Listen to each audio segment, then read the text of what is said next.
예, 일단 온라인으로 질문이 하나가 올라왔습니다. 이거 질문 읽어드리겠습니다. 김유진 선생님께서 질문을 하셨습니다. 안녕하세요. 르몽드 디플로마티크 한국어판 소속 김유진입니다. 유발 하라리가 호모 데우스에서 인간이 신의 지위를 가정하게 된 배경으로 과학기술의 발전과 그것에 대한 맹목적 신뢰를 지적하신 바가 있습니다. 그렇다면 생명윤리학은 무엇을 맹목적으로 따르지 않기 위해 노력해야 하는지 질문을 드리고 싶습니다. 혹시 어떤 단체장님께 질문을 하셨는지 제가 여쭤봐도 될까요? 채팅으로 올려주셔도 되고요. 제가 유발 하라리를 언급을 했었습니다. 아, 네네. 인선님께 제 질문 드리겠습니다. 제가 유발 하라리의 호모데우스 언급을 하면서 이제 과학기술에 대한 유발 하라리의 어떤 낙관주의, 거의 맹신에 가까운 낙관을 제가 그 책에서 보았는데요.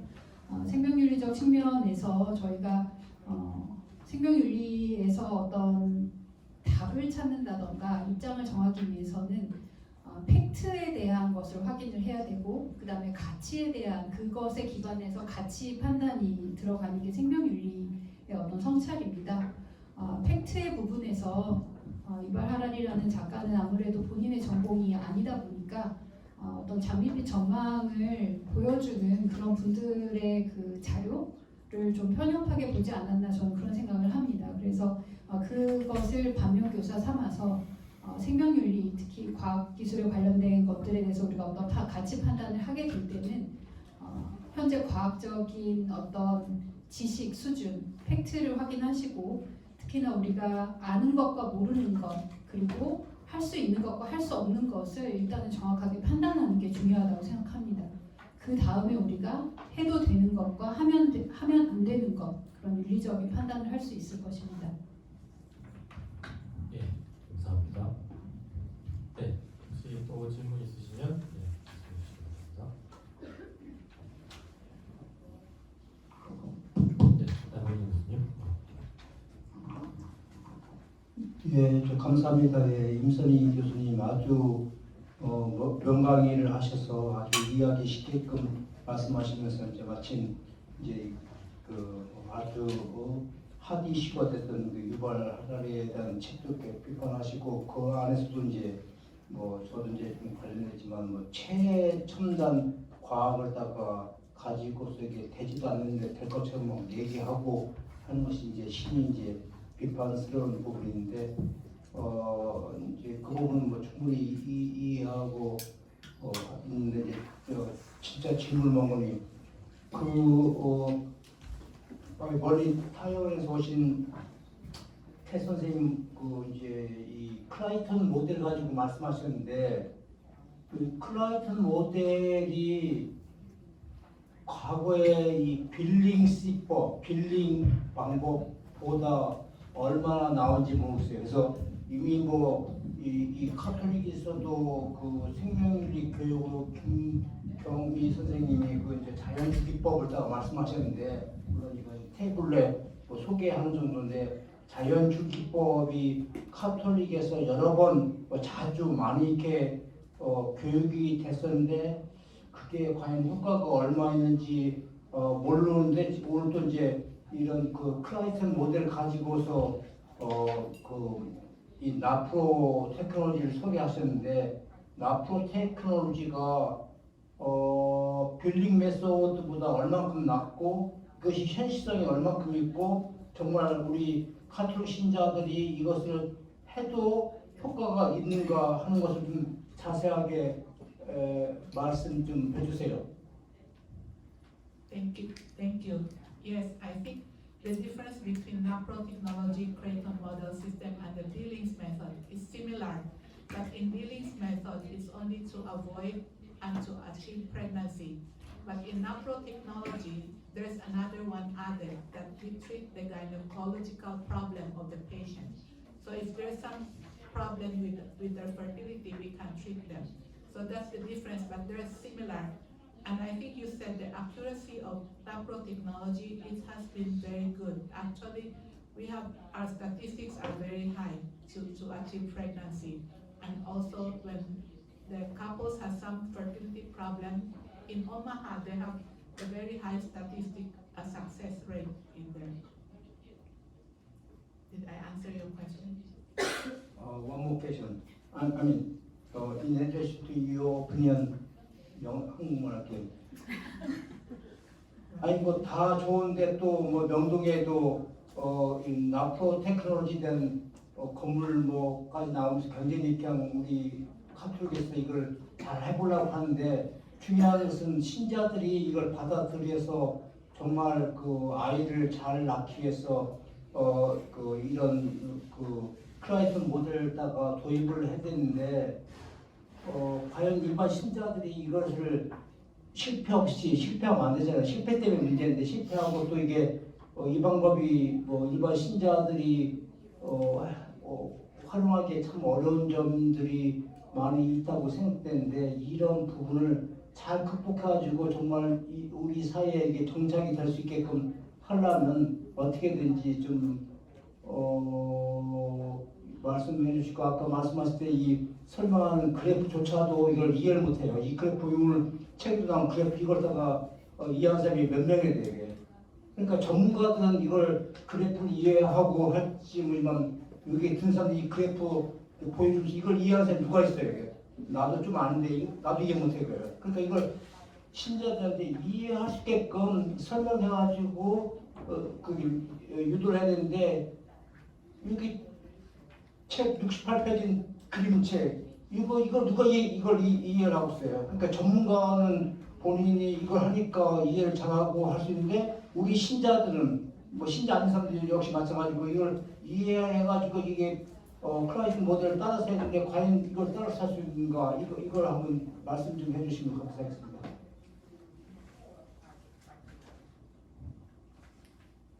I think that's why the practitioner and especially the practitioner can explain it to the lay people. We don't only limit it to the Catholic. All people can come to join the nanotechnology if they want to. So there's no restriction about it. But I think we need more education and also educate the lay people and tell them about what's good with nanotechnology, that's natural procreation compared to IVF.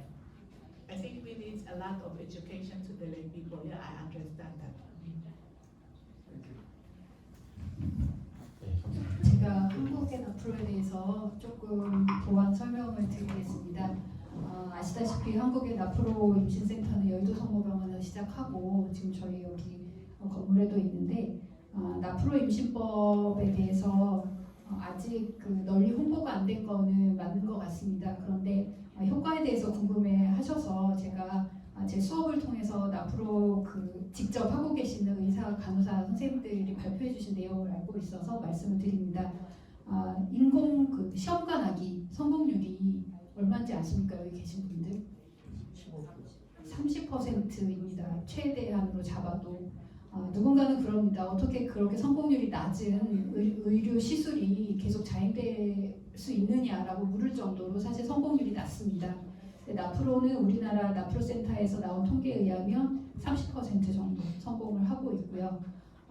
여기 오신 분들이 시험관 시술을 여러 군데서 여러 번 시도하시고 실패하고 오신 나이도 조금 더 있고 어려운 환자분들도 많은 상태에서도 그 정도 성공률을 달성을 하고 있습니다.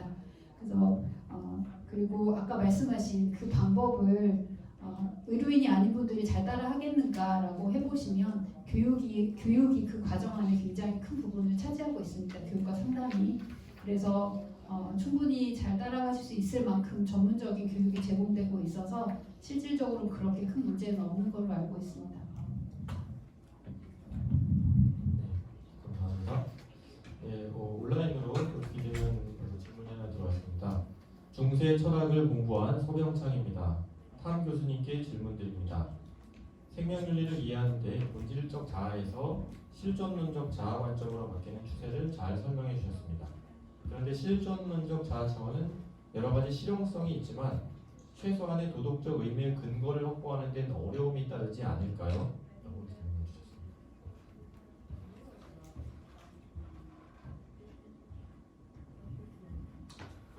Yes, it's more like a cultural observation. I'm not saying this is like what we should do.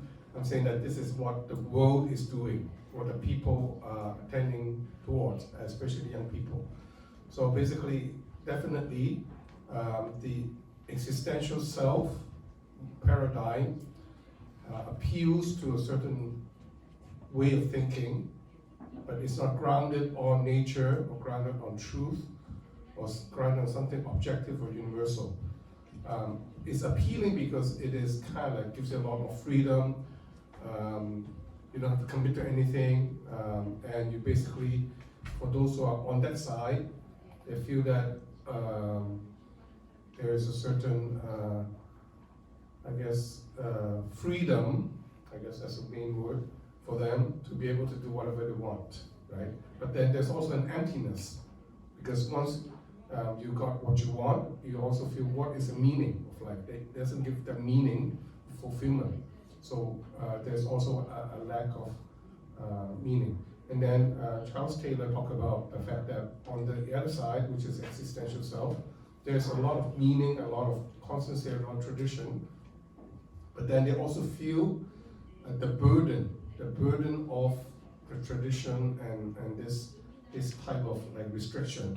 So actually both sides look at each other and they admire part of the other part, right? So those are more like the essential self type, personality or education or paradigm. They look upon the other side, they see the freedom and it's attractive. And the same way, those who are existential self also see the attractiveness of the essential self, of having that value system, very stable and very solid. So actually they look at each other and they're actually crossover. Those from one side cross to the other side and back and forth, right? So that's the description, but it is something new in the sense that even like 100 years ago, you don't have that much of emphasis on people on that side of the emphasis of existence. So it's more like a cultural observation rather than a statement of fact that we should move from one to the other, saying that this is what is happening in society today. And he's saying that this is a major cultural shift, that we actually are kind of aware of it, but we cannot put a finger on it because it's happening right now. It's happening right now. 네, 감사합니다.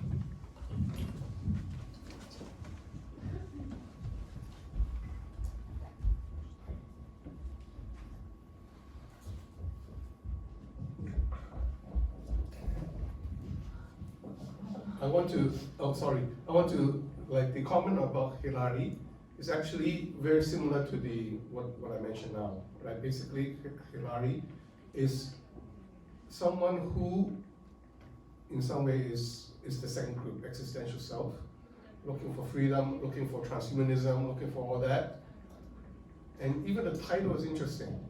It's called Homo Deus. So they want to become God, but actually they don't believe in God. They don't believe in God, but they want to say that I want to become something more than what I have now. I feel like limited. So in some way, this is very interesting. It's a very cultural phenomenon. You know, that book is an example of that phenomenon of wanting to be more, but not knowing what it is.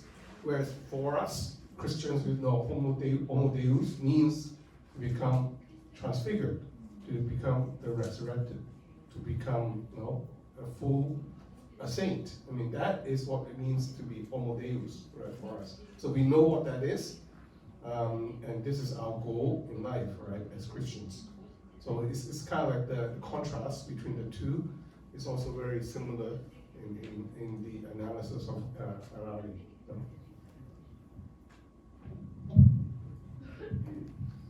감사합니다. 네, 사무실장님의 말씀 감사합니다. 좀 이어서 질문을 드리고 싶은데요. 그 신부님이 그 말씀하시기에 라틴어는 진리는 타협하지 않는 것이다라고 했는데, 그러니까 이제 21세기 그 생명공학 시대가 들어서면서 윤리의 하나의 형태가 그 타협하고 절충하는 것이 등장을 해요. 그래서 일단 윤리는 타협하고 절충하는 것인데 일단 거기서 합의가 된 것은 잘 지켜야 된다는 절차의 중요성을 또 강조를 하거든요. 근데 신부님은 개인적인 측면에서 나를 어떻게 이해할 것인가를 말씀하셨다면 제 질문은 그러니까 제도나 이런 그 사회의 어떤 법률이나 규범 안에서 그 절충하고 타협하는 것이 우리 일단은 그 합의라는 이름으로 사회적 합의 이런 측면에서 제한이 되면서 일단 그게 제정이 되면 그 다음 중요한 거는 이제 그게 옳고 그르냐가 아니라 절차를 잘 따르느냐 안 따르냐로 문제로 기결이 돼서 그 생명윤리가 굉장히 함원되는 것을 보여지는데요. 이것도 어떤 그 문화적인 시프트로 이해할 수 있을지 한번 여쭤보고 싶습니다. Yes, definitely. Because once you have, once you have agreed or once you have rejected universal objective truth as something that is reachable, so what you're left with is only partial truths that are what we call overlapping consensus or compromises. But this actually compromise is a shifting thing. It's not constant. Depends on the parties, depends on your political power, depends on your lobbying. It can shift. So it's always a moving thing, right? And so that's why there is polarization, what I mentioned, because politics comes into play to achieve these compromises, and whoever has the upper hand in the political game can get a compromise to their advantage, right? So I think that's kind of what actually we reject, or Ratzinger rejects that, saying that if it's not based on something, we might not have the absolute truth and everything to know everything, but at least to believe that it exists and that we strive for that, go after that, is important, right? Rather than saying that the compromises is all we can get, because there is no such a thing as truth. Whereas Ratzinger will say that there is something called truth out there. We might not have had it yet, but we should aim towards that as our main goal of dialogue, right? So we can dialogue among ourselves, you can agree, disagree, and so on, but we are saying that we are moving in that direction towards a goal. That's the difference, I think.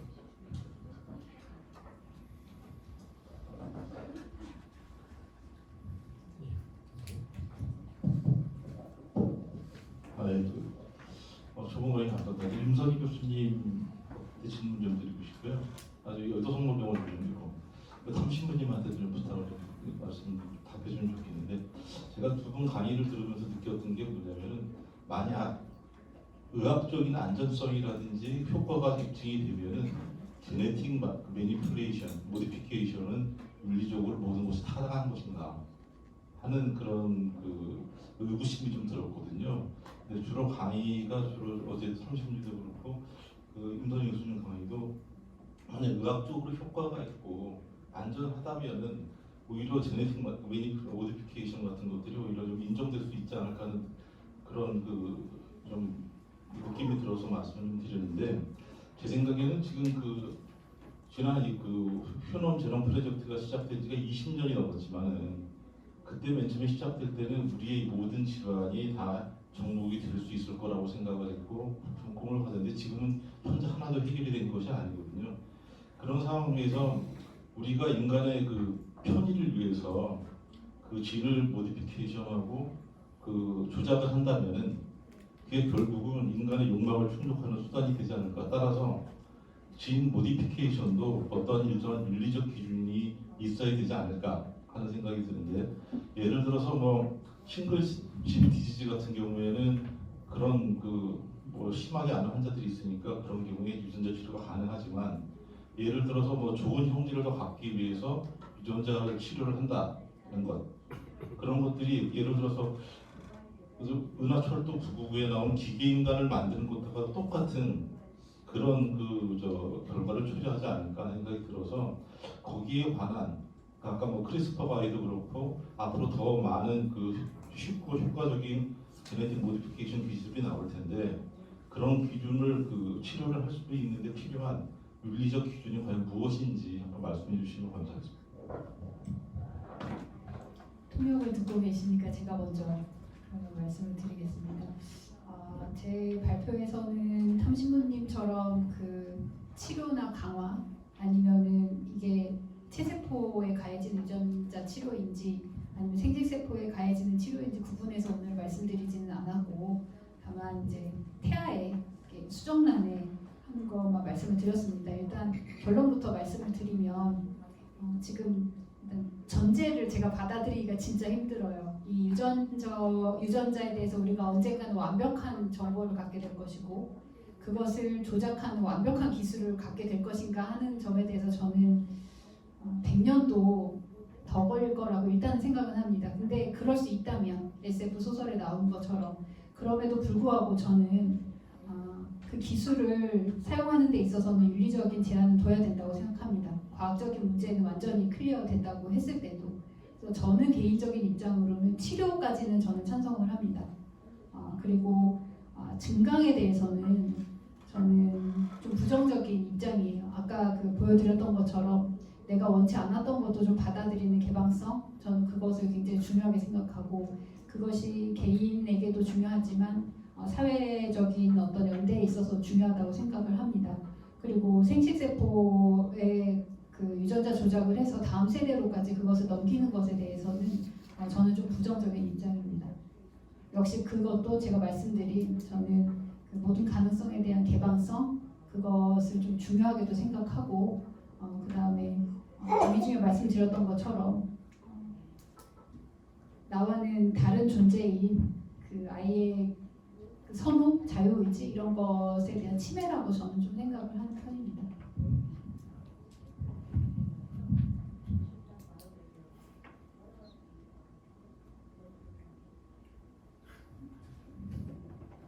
Yeah, yesterday actually I spoke on this. Basically, I separated into 4 different categories. So there's treatment and enhancement, and then also for the somatic or adult cells and the reproductive or germline cells. So for the treatment, I would say most people would agree that treatment of genetic diseases in adults, if it is viable, safe, and available, then it should be okay, should go ahead. And most people would say enhancement of fetuses or germline or embryos would be no. Okay, those are the 2 clear ones that we know. Okay, the ones that are most controversial is basically treatment of embryos or germline cells, because right now there might not be a need and it's very expensive. And right now what they do, like what Professor Lim has talked about, is already through PGD, you can already achieve that, right, selection. Most of the cases, right, most of the cases you can do that without having to do CRISPR or genetic editing on the embryos to correct the defect. The most complicated one would actually be the other case, which is enhancement of adults, like for people like us. If there are, basically this is where the money is. If there are treatments that we could, or that scientists can invent, that would extend our lifespan, make us disease-free, make us resistant to germs, make us more intelligent, better memory, and so on, all these things. It's more complicated there, right? What is allowed and what's not allowed. There is not a clear-cut yes or no. I think this has to do with more what is the goal, why? You have to ask, why do you want this? Why do you want to live to 120 years, right? Is it worth it? Why do you want to see father?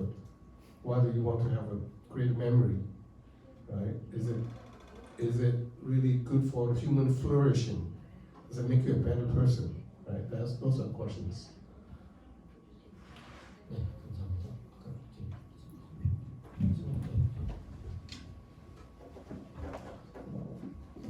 예, 대구 가톨릭 대학교 의과대학 물리학 교수 박상우 신부입니다.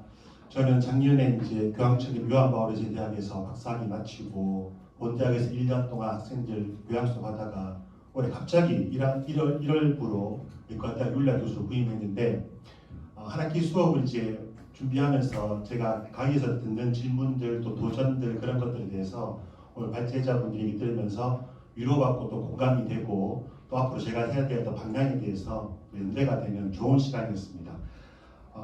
그런 점에서 제가 그 김정희 교수님에게 질문드리고 싶은데요. 제가 이제 올해 교수가 돼서 의과대 교수가 돼서 대구 경북 의사회가 주관하는 의과대학 신임 교수회를 갔다 왔습니다. 그런 의무라 그러더라고요. 의과대 교수가 되기 위한.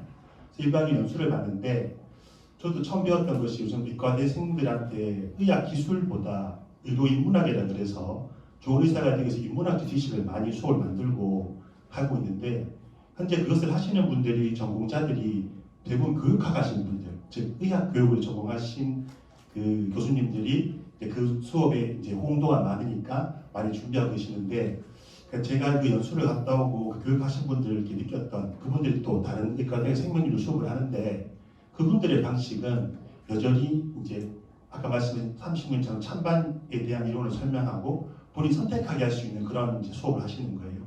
그리고 가톨릭 대학은 그렇지 않고 우리가 이제 어떤 목적을 가지고 하는데 그런 점에서 저는 이 생명윤리 부분 특히 의학 교육 방향에서는 그걸 가르치는 교육자가 어떤 정체성을 가지고 있고 어떤 사명을 가지고 있는가가 정말 중요하다는 생각이 들었습니다. 더불어서 1박 2일 동안 제가 들은 건 다 챗GPT 교육이었어요. 그러니까 교육학자들이 챗GPT로 어떻게 의학 수업을 만들고 어떻게 평가를 하고 그것만 배웠는데 그래서 저는 걱정이 되면서도 공감하는 부분은 교수가 된다는 것, 또 사업자가 된다는 것, 또 양성가가 된다는 것은 그들이 먼저 좋은 교육자가 되어야 되고 좋은 양성가가 되어야 된다는 생각이 들었습니다. 그래서 인격주의 생명윤리 교육만 말씀하셨는데 마지막 결론에 쓰셔가지고 참 공감이 가는데 좀 더 설명을 부탁드리겠습니다.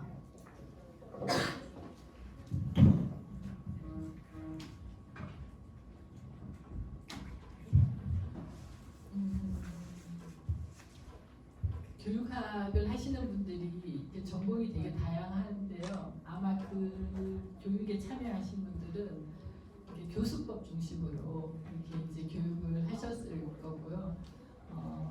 근데 제가 이제 아까 처음에 소개하셨을 때, 근데 저도 그 대학의 교사학습개발원이라고 있습니다. 그래서 대부분 그 배경을 가지신 분들이 갔는데 주로 이제 교수법 팀이라든지 이제 뭐 토론을 할 때 어떻게 이제 활동하고 이런 걸 하는데.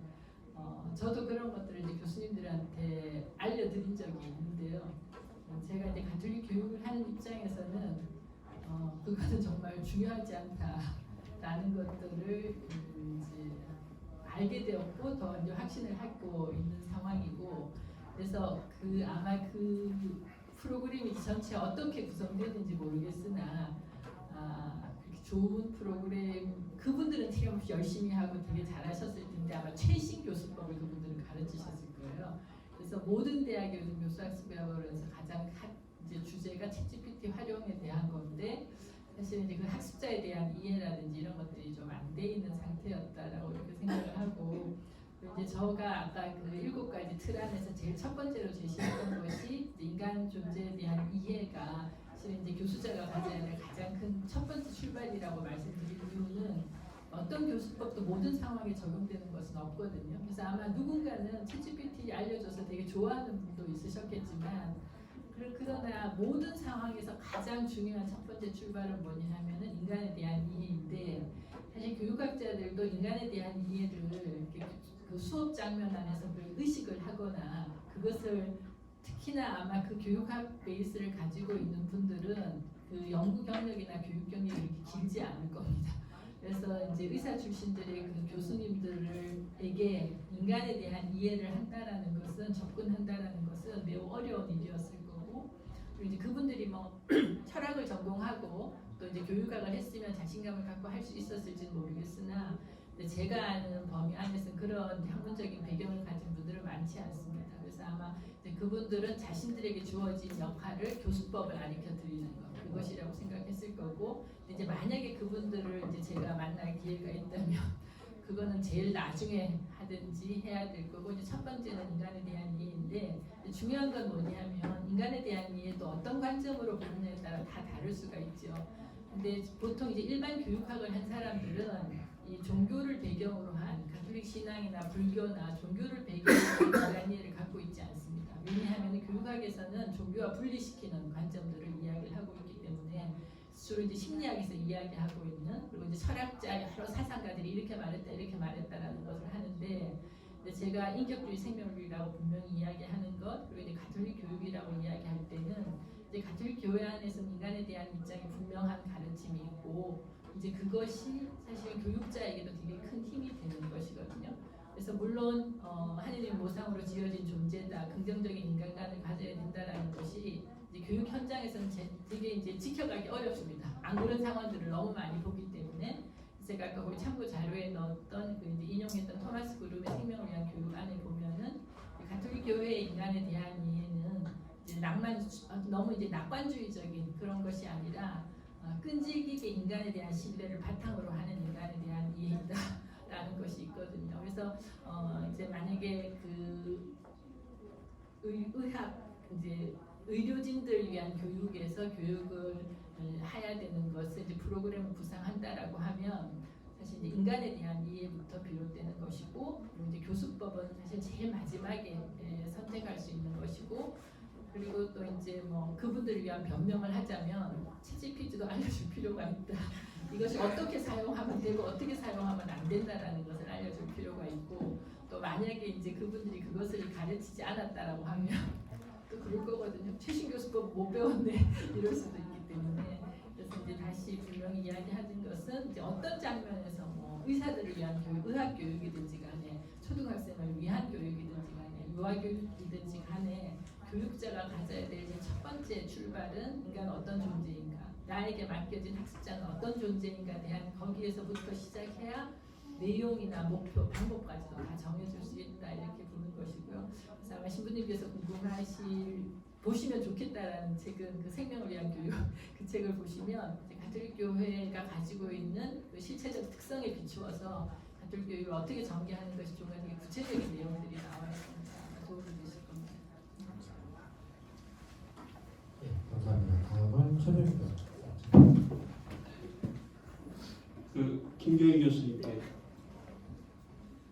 여쭙다기보다는 의견을 구하고 싶은 부분입니다.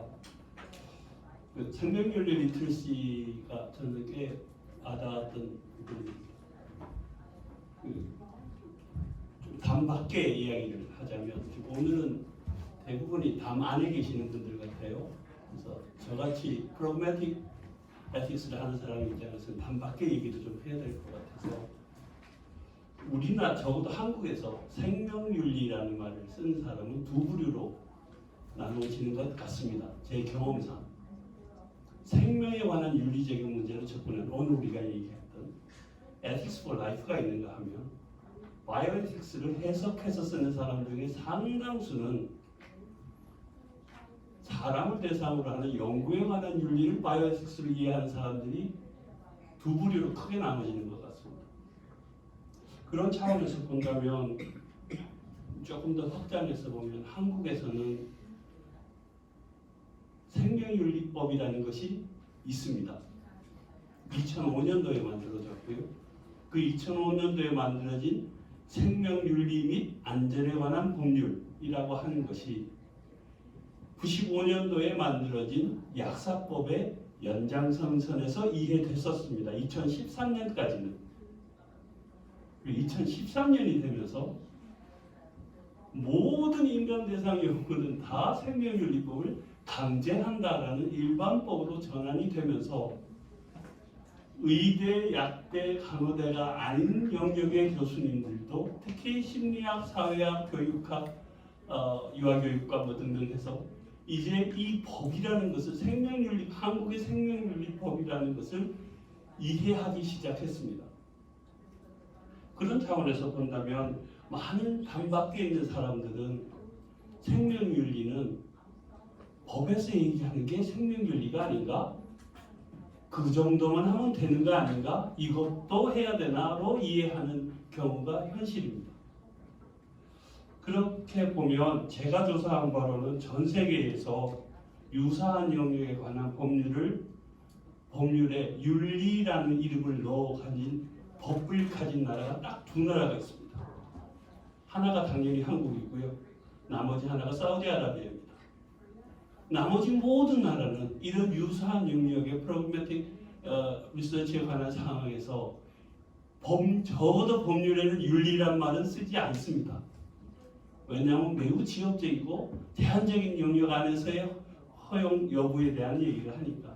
이제 돌아와서 코멘트를 얻고 싶은 것이 법률에 생명윤리란 말을 넣어놓는 것이 발제하신 생명윤리 리트러시와는 상당히 괴가 있는 접근이 듯해서 교육학자 입장에서 대답을 하시기 좀 어려우실지 모르겠습니다만 법에 이런 특정 명칭이 들어가 있는 법률을 만드는 것에 대해서 교육적으로는 어떻게 이해하시거나 혹은 코멘트해 주실 내용이 있으실지 궁금합니다.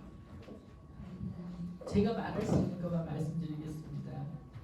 저희 대부분의 사람들은 생명윤리법 안전에 관한 법률 모릅니다.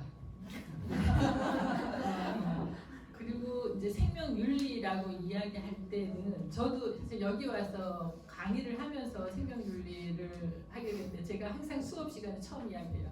너무 비겁하게 이야기하지만 제 수업을 들으신 분은 다 아실 거예요. 저는 생명윤리 모릅니다. 이렇게 이야기해요. 근데 어떻게 그럼 가르칠 수 있느냐? 이상한 거잖아요. 제가 학생들에게 어떻게 이야기하면 생명윤리에 대한 컨텐츠는 여러분이 생명대학원에서 배우고 있을 겁니다. 저는 그걸 배우지 않았습니다.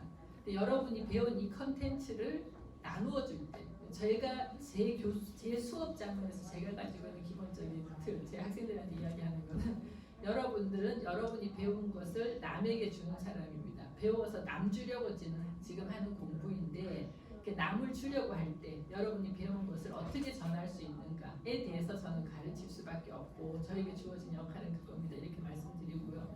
그래서 아까 이제 제가 생명윤리 리터러시라고 이야기한 것은 저는 사실 생명윤리 리터러시라는 뭐 논문의 제목이라도 있는가 싶어서 찾아봤더니 없더라고요.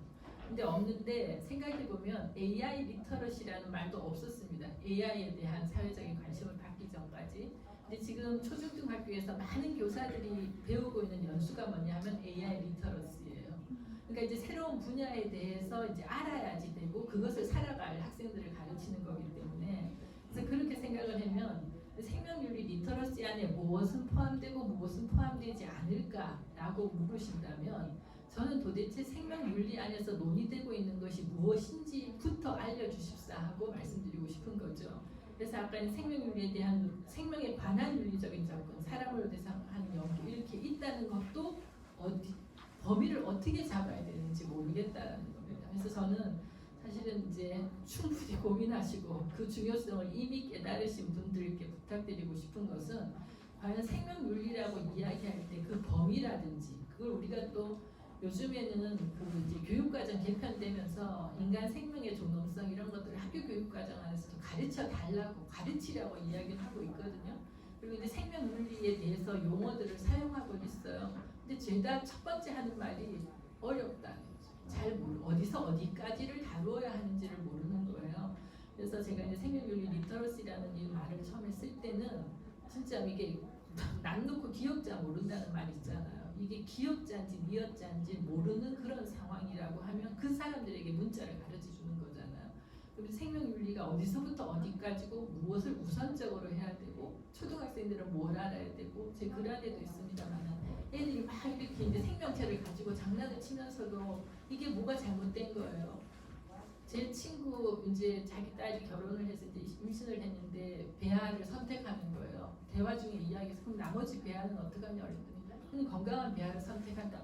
아무런 거리낌 없이 이야기를 하고 있는데 그게 잘못됐다거나 어떤 문제가 있다는 걸 의식하지 못합니다. 그래서 제가 이제 생명윤리 리터러시라고 말을 하는 까닭은 그래서 어디서부터 시작해야 될지 정말 낯을 이게 기억자인지 미역자인지도 모르고 있으니 저희들은 모르고 있으니 그것부터 시작해달라고 말씀드리고 싶고 그리고 네 모든 인간을 대상으로 하는 학문에서 IRB라는 것이 이렇게 해서 정말 뭐라 그랬죠? 코에 걸면 코걸이, 귀에 걸면 귀걸이식으로 해석되어지는 부분도 사실 저는 없지 않아 있다고 생각을 하고 박사과정, 석사과정 학생들 논문 쓸 때 꼭 그걸 다 이수하라고 해도 잘 모르는 것 같습니다. 그러니까 네 그걸 그냥 말씀드리고 싶었습니다.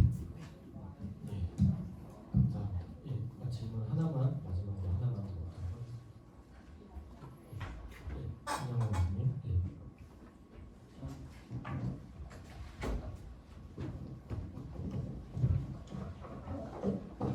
시간이 좀 있는 줄 알고 기다렸는데 시간이 다 됐군요.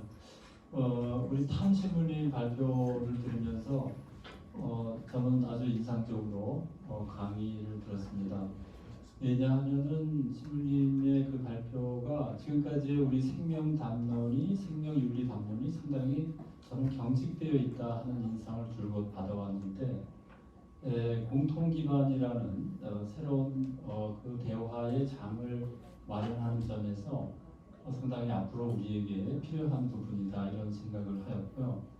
또 그것이 이제 어떤 파워 라이프나 또 초이스 라이프의 그러한 양쪽의 진영뿐만이 아니라 말씀하셨듯이 그 개인에게 있어서 자아의 문제 이 본질적인 에센셜한 부분과 또 엑시스텐셜한 이 두 부분도 사실은 한 개인에게서도 상당히 갈등 구조를 저는 가지고 있다고 생각합니다. 그래서 이 갈등 구조를 우리가 어떻게 풀어갈 것인가 하는 과제가 남아 있어서 여기에 대해서 어떤 방식으로 이것을 우리는 조화를 이뤄낼 수 있는가 하는 점을 한번 질문을 드리고요. 또 한 가지는 그 문화적인 측면에서 여러 그 맥킨타이어를 예로 들었는데 맥킨타이어가 제시한 이 정직성, 지적 정직성과 또 그 최대한의 취약성을 서로 고백할 수 있는 그런 점에서 이것이 가능하다. 그럴 때 과연 어떤 하나의 문화에서 각자 자기의 문화의 취약성을 우리가 어떻게 고백할 수 있을까? 정직성은 좀 가능할 것 같아요. 그런데 취약성을 어떤 점에서 우리가 무엇을 기준으로 취약성을 말할 수 있고 그런 점에서 우리 가톨릭의 취약성은 과연 무엇인가? 이것을 우리는 먼저 고백해야 되지 않는가 하는 점을 한번 질문하겠습니다. I think McIntyre will talk about. I think you're talking about tradition, conversation between different traditions when they have to allow for maximum vulnerability. But that is a very long process, right? We're talking about centuries. So if that's what you're referring to in McIntyre, it is not something short-lived within your generation. So it would be somewhat like, for example, the example I used is slavery, right? Slavery took over 2,000 years for society to recognize that it is wrong, right? So a lot of countries, a lot of places have it. They confront each other, and there were a lot of back and forth, and even civil wars being fought over it. But then in the end, it becomes a universal truth. Nobody would say that slavery is good. It's illegal anyway. It's illegal in most places. Even in places where there's kind of trafficking of humans, we know that it's bad, right? So there is kind of that is through this kind of conversation that has taken place amongst different cultures. Now the same thing could happen to abortion, right? That maybe in the future, maybe 300 years from now, we can come to that conclusion that abortion is wrong, right? Like even 2,000 years, we don't know, right? But that's the thing, right? McIntyre is talking about. He just passed away yesterday. So anyway, he's a giant philosopher. Really, I think a lot of us admire him. The other part about the existential self, the essential self, the buffered self, that is something that is, I mean, McIntyre probably agree with that, but it's mostly Charles Taylor. He is also saying that this is something evolving, because we are in the midst of this cultural shift. And we see this quite a bit. Abortion is just manifestation. The clearer manifestation is the gender identity problem. People now, the existential self will say, well, my gender is what I decide it to be, right? I can change my gender from today to tomorrow. Tomorrow I'll be a male, today I'm a female, the next day I'm trans, and so on, right? So it's kind of like fluid. But even that is kind of like, it's uncertain. There's still a lot of struggle, a lot of problem with that as well. So it's not like a fixed thing, but it's a cultural, how should I say, shift of how people understand themselves. And it's going to get worse. It's going to get worse before it gets better. So right now, I mean, the latest author that I've read is even worse. Basically, they are saying that the gender thing is already too binary, male and female, gay and straight, too binary. We should have to get rid of all categories.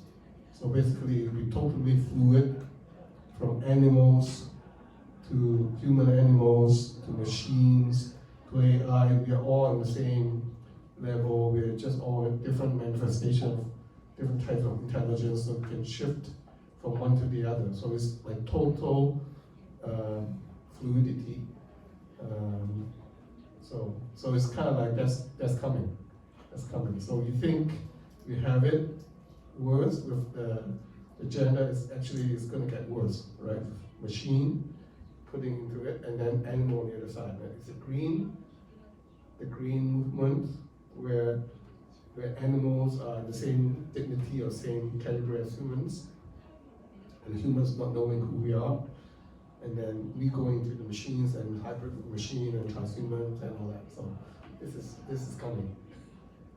At least in the literature, this is, you see it in the top philosophers that they're talking about that total deconstruction of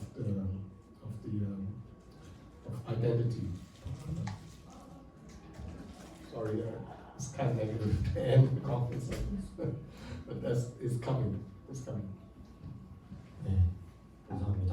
네, 오늘 계속 많은 질문들, 좋은 질문들이 나오셨고 또 앞으로도 이렇게 또 질문이 여러 가지가 나올 것 같은데 좀 늘 아쉽게 이렇게 마무리되었지만 그래도 오늘 이렇게 너무나 많은 분들이 수고해주신 이 자리에 또 다시 한번 소개해드려야 할 것 같습니다. 오늘 이 시간 저희 학술 세미나는 이 시간 여기서 마치도록 하겠습니다. 다음에 또 내년에 또 새롭게 저희가 또 좋은 자리 마련하도록 하겠습니다. 요한바오로 이스케에서는 이제 모든 그 공식적인 문헌을 마칠 때마다 성모님들이 기도를 바치셨습니다. 성모님이 또 많이 뛰어나셨고 또 오늘 특별히 생명의 복음 저희가 같이 기념하는 자리이기 때문에 마친 기도로 성모성 바치도록 하겠습니다. 성부와 성자와 성령의 이름으로 아멘.